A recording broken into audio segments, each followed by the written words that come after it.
annyeonghaseyo, hello, हाय, welcome, नमस्ते। मैं हूं सुचित्रा और स्वागत है आपका हमारे यूट्यूब चैनल सुचित्राज एक्सप्लेनेशन में।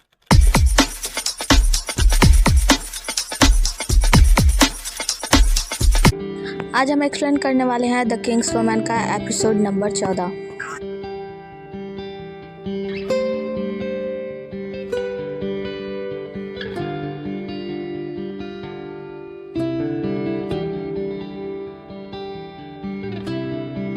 तो एपिसोड के स्टार्टिंग में हम देखते हैं कि महाराज जो होते हैं यिंग जेंग, वो सबसे कहते हैं कि फाइनली अच्छी बात है कि मेरा बेटा यानी जो मेरा राजकुमार है वो हमें मिल गया है।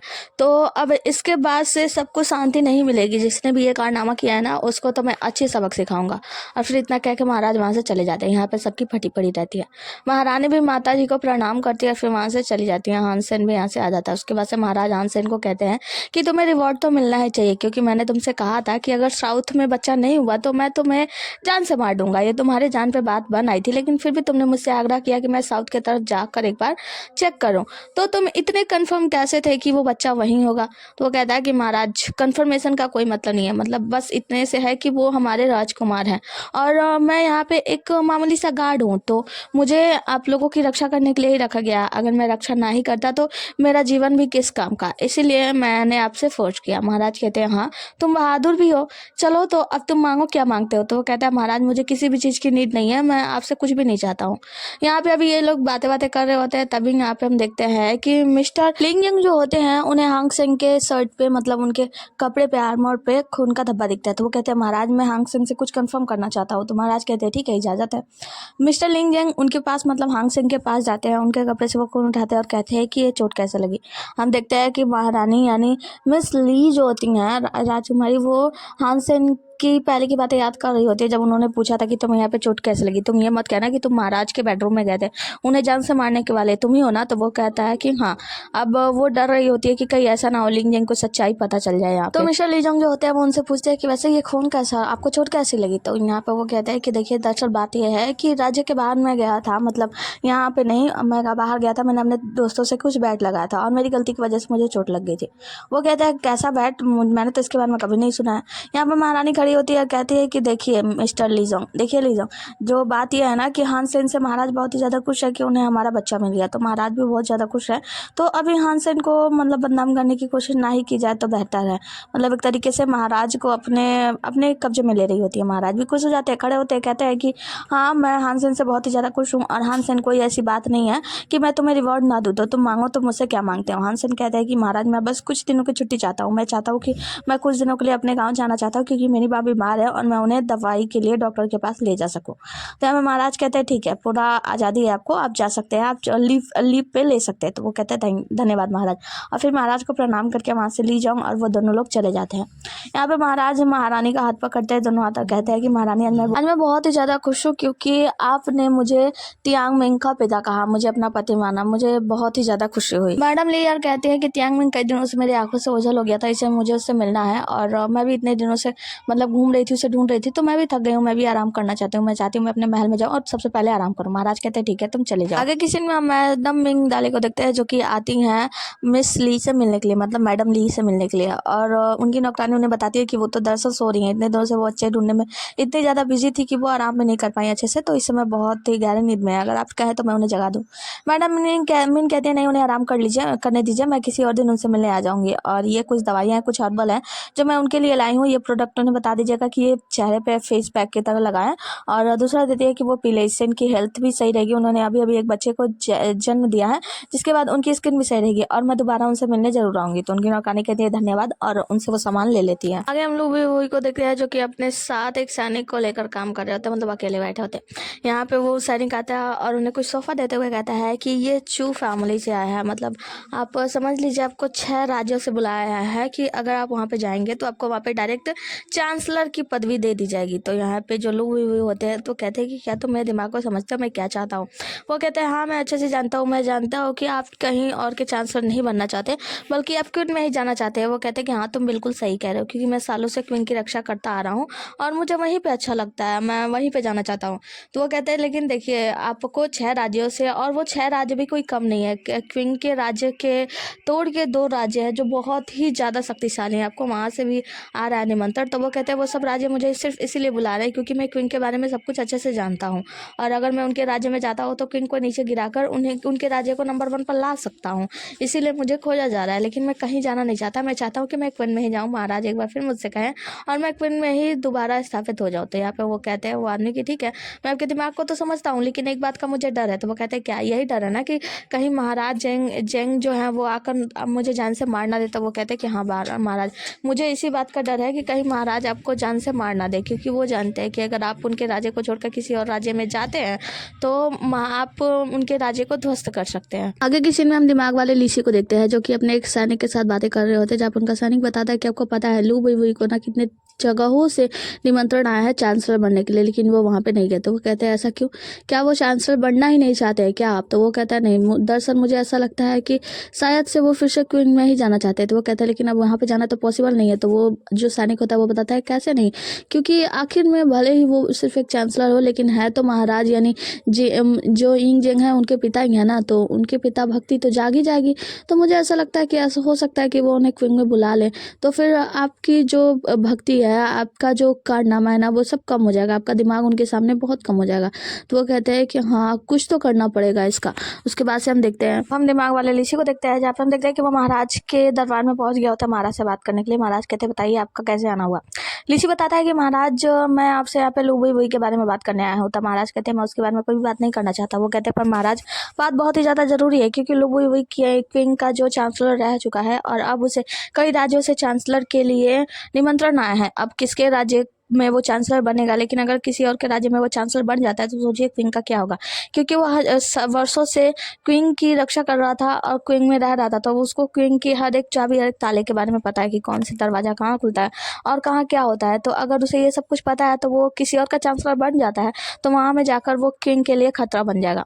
महाराज कहते हैं कि ठीक है, तब उसके बारे में देखना पड़ेगा। उसके बाद से वो अपने साथ खड़े जुड़े से यानी जगह से कहते हैं कि जाओ लीजोंग को बुलाओ और उनसे कहो कि वो मेरे साथ चले। तो वो कहते हैं महाराज, तो वो कहते हैं कि हाँ उससे कहो कि वो मेरे साथ चले, मैं लू बुई से मिलने जाना चाहता हूँ, क्योंकि अगर वो ऐसा खतरा कर रहा है तो मुझे उसे इग्नोर करना सही नहीं है और उसे सबक तो सिखाना पड़ेगा। जाओ गाओ कहते हैं जी जैसी आपकी आज्ञा महाराज।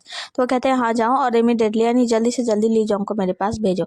उसके बाद से जो लीसी होता है वो कहता है कि महाराज अब बहुत ही ज़्यादा उदार है, बहुत ही ज़्यादा अच्छे समझदार है। सबसे पहले महाराज इंग जेंग अपने माता श्री से मिलने जाते हैं, जहाँ उनकी माता श्री उन्हें कहती है कि अब तुम आज यहाँ पे क्या लेने आए हो? मैंने कुछ भी नहीं छिपाया। वो कहते हैं कि नहीं मैं आपसे कुछ लेने नहीं आया हूँ, दरअसल मैं आपको बताने आया हूँ कि मैं उस पर्सन से मिलने जा रहा हूँ। तो वो कहती है इसमें मुझे बताने की क्या जरूरत है, तुम कुछ भी करो, मुझसे पूछ कर करते हो क्या? तो वो कहते हैं कि अच्छा एक बात बताओ माँ, क्या तुम्हें कभी रिग्रेट नहीं हुआ उस पर्सन के साथ मिलकर जो तुम क्वीन में आई थी? तो वो कहती है रिग्रेट किस बात का रिग्रेट? तुम्हारे पिता बहुत ही ज्यादा कॉवर्ड यानी कि बहुत ही ज्यादा डरपोक थे।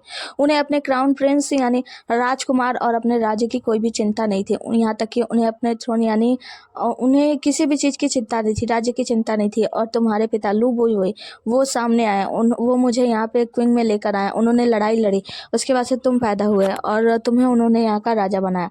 वो कहता है कि माँ लेकिन मैं कभी भी एक राजा नहीं बनना चाहता था, तुम लोग सिर्फ ये चाहते थे कि मैं राजा बनूँ ताकि तुम महारानी बन सको, तुम इसीलिए मुझे राजा बनाई हो ताकि तुम उसके पीछे तुम पावर ले सको अपने हाथ में। यहाँ तक कि मेरी दादी माँ यानी ग्रेट ग्रैंड एम्पायरस वो भी मेरा से फ़ायदा ही उठा रही हैं। मैं कभी भी राजा नहीं बनना चाहता था, मैं बस एक साधारण व्यक्ति रहना चाहता था।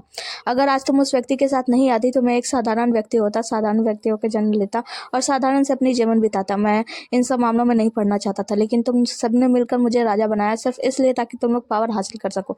मेरी दादी ग्रेट ग्रैंड एम्पायरस वो भी बस यही चाहती है कि उन्हें पावर मिले, इसीलिए वो मेरे पीछे लगी रहती है, मतलब मेरा अच्छा सोचती है। बस तुम सभी लोग मेरे साथ पावर के लिए जुड़े हुए हो। उसके बाद उनकी माँ कहती है नहीं तुम कैसी बातें कर रहे हो बेटा, एक माँ अपने बेटे को कैसे छोड़ सकती है, उस बेटे को जिसने उन्हें जन्म दिया है, मैं तुम्हें कभी नहीं छोड़ सकती। वो कहता है छोड़ दो माँ, भूल जाओ कि मैं एक राजा हूँ और तुम मुझे छोड़ दो, अकेला छोड़ दो। उसके बाद से उनकी माँ रोने लगती है, महाराज वहाँ से चले जाते हैं। आगे की सीन में हम हांग सेन को देखते हैं जो कि महारानी लिया से मिलने आते हैं। लिया कहती है कि हांग सेन मुझे अच्छे से पता है कि आपकी फैमिली बचपन में ही मर गई थी, तो आप किस फैमिली से मिलने जा रहे हैं, आप घर क्यों जा रहे हैं, मतलब कहाँ जा रहे हैं, आपके पास जरूर कोई प्लान है। तो वो कहते हैं कि हाँ दरअसल मैं यहाँ से घर जाने का बहाना इसलिए बनाया हूँ ताकि मैं घर जाने के बहाने से यहाँ से जाऊँ और बाहर जाकर मिस्टर तियांग वांग को आपकी चिट्ठी देकर आऊँ और उनसे बताऊँ कि आप सकुशल चांसलर हैं और मैं आपको यहाँ से जल्दी ले जाऊँगा। तो वो कहती हैं कि ठीक है, तो आप कब जा रहे हैं? तो वो कहते हैं कि जल्दी जाने वाला हूँ और मैं आपसे कुछ ऐसी चीज़ें लेने आया हूँ जो आपको जिंकाई ने दिया हो। तो कोई ऐसी चीज़ है आपके पास तो आप दे दीजिए। तो वो कहते हैं कि हाँ, मेरे पास एक स्कार्फ है जो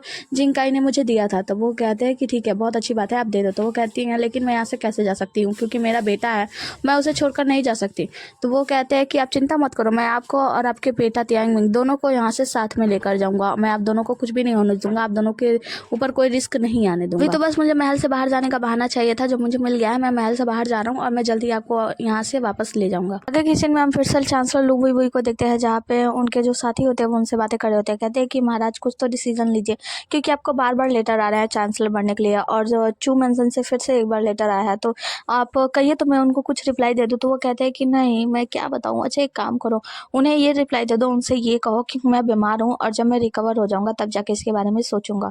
तो वो कहते हैं कि जैसे अब क्या गया महाराज। ये लोग बात कर रहे होते तभी एक आदमी आता है दौड़ता हुआ और उन्हें प्रणाम करता है। कहता है महाराज, क्विंग से कुछ लोग आए हैं, वो आपसे मिलना चाहते हैं। तो वो कहते हैं क्विंग से कौन आया है, क्या नाम है उनका? तो वो कहते हैं महाराज उन्होंने नाम तो नहीं बताया, उन्होंने कहा बस वो आपसे मिलना चाहते हैं। तो वो कहता है उनका साथी कि तुम्हारी हिम्मत कैसे हुई उन्हें अंदर बुलाने की। उसके बाद से तभी हम देखते हैं कि लीजोंग अंदर आता है और प्रणाम करता है। कहता है प्रणाम महाराज, बहुत दिनों बाद आपसे मुलाकात हुई। तब वो कहते हैं कि लीजोंग तुम यहाँ पे, इसका मतलब महाराज। तब तक महाराज भी वहाँ पे दिख जाते हैं, मतलब इंग भी आते हैं। तो वो तुरंत वही खड़ा हो जाता है, उन्हें प्रणाम करता है और कहता है प्रणाम महाराज, अब ठीक तो है ना? आगे हम तियांग वांग को देखते हैं, जो कि कुछ किताबें तभी पढ़ रहे होते हैं। तभी वहाँ पे बिल्ली वाली लड़की यानी दो छोटी वाली लड़की आती है, उन्हें चाय पिलाती है। कहती है कि आप चिंता में है ना? तो वो कहते हैं कि हाँ, मुझे चिंता हो रही है कि जिंकाई का क्या होगा, वो यहाँ से चला गया और मुझे उसकी थोड़ी सी चिंता लगी रहती है।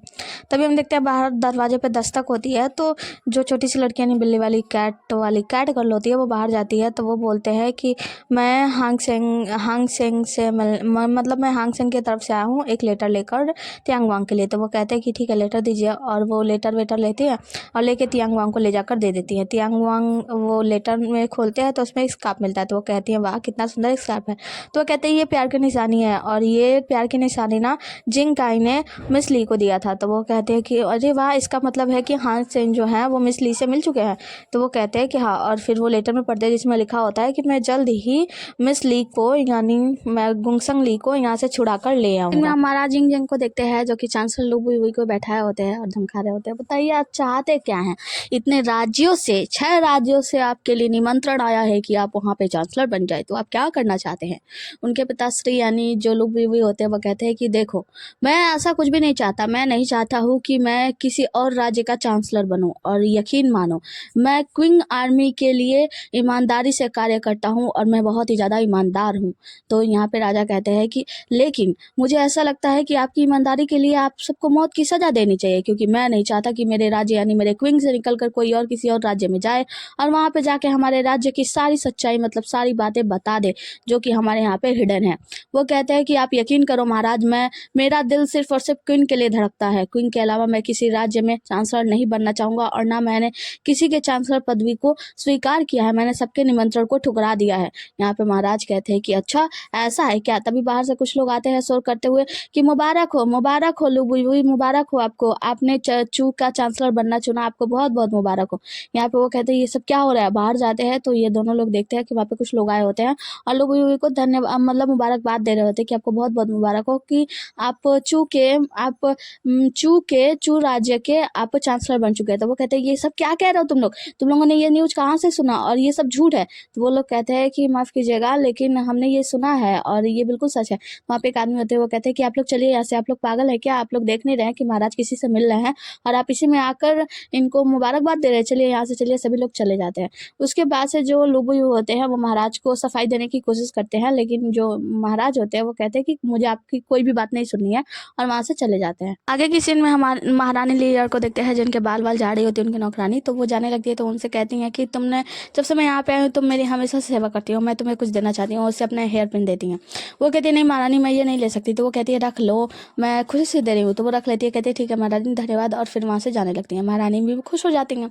हम देखते हैं कि यहाँ से इनके जितने भी नौकर चाकर होते हैं सभी लोग यहाँ से जाने लगते हैं, और सबके जाने के बाद महारानी लीयर जो होती है वो दरवाजे के पास ही खड़ी होती हैं, क्योंकि उनको पता है कि आज हानसेन आने वाले हैं। उसके बाद हम देखते हैं कि हानसेन आते हैं, महाराज मतलब बाहर आते हैं और करते हैं। तो महारानी कहती है कि ठीक है अंदर आ जाओ, और उन्हें कुछ कपड़े देते हैं और कहते हैं कि जाओ सैनिक के कपड़े पहन के आ जाओ। फिर महारानी सैनिक के कपड़े पहनती है और ये दोनों लोग जाते जाते हैं अपने छोटे बच्चे यानी तियांग मिंग के कमरे में जाते हैं, जहाँ पे वो अपने तियांग मिंग को अपने गोद में उठाती हैं। अब जैसे ही महारानी अपने बच्चे को गोद में उठाती है, बच्चा रोने लगता है तो वो रख के साइड में हो जाती है, मतलब छिप जाती है। उसके बाद से दाई माँ उठती हैं और बच्चे को गोद में लेकर खिलाने लगती है। तो वहाँ पे कुछ सैनिक आ जाते हैं, वो कहते हैं कि बच्चा ठीक तो है ना? तो वो कहते हैं कि हाँ ठीक है, बस वो रात को कभी कभी रोने लगता है, ऐसी नॉर्मल सी बात है। तो सैनिक कहते हैं कि महाराज ने हमें यहाँ पे रहने के लिए कहा है, जब से बच्चा चोरी हुआ है तब से महाराज भी चाहते हैं कि बच्चे को कुछ ना हो। मुझे ऐसा लगा कहीं ऐसा ना हो कि बच्चा चोरी होने वाला हो, इसलिए हम लोग आ गए। तो वो कहते हैं कोई बात नहीं, तुम लोग जाओ यहाँ से, और वो बच्चा को छिपाकर मतलब चुप कराने लगते हैं। तभी हम देखते हैं कि जो हांगसेंग होते हैं वो महारानी लेयर से कहते हैं कि लेयर देखो अभी तुम्हें यहाँ से जाना होगा, मतलब हमें पहले निकलना होगा, पर तुम चिंता मत करो, जैसे ही हम यहाँ से निकल जाएंगे उसके बाद से मैं बच्चे को यानी तियांग मिंग को लेकर आ जाऊंगा।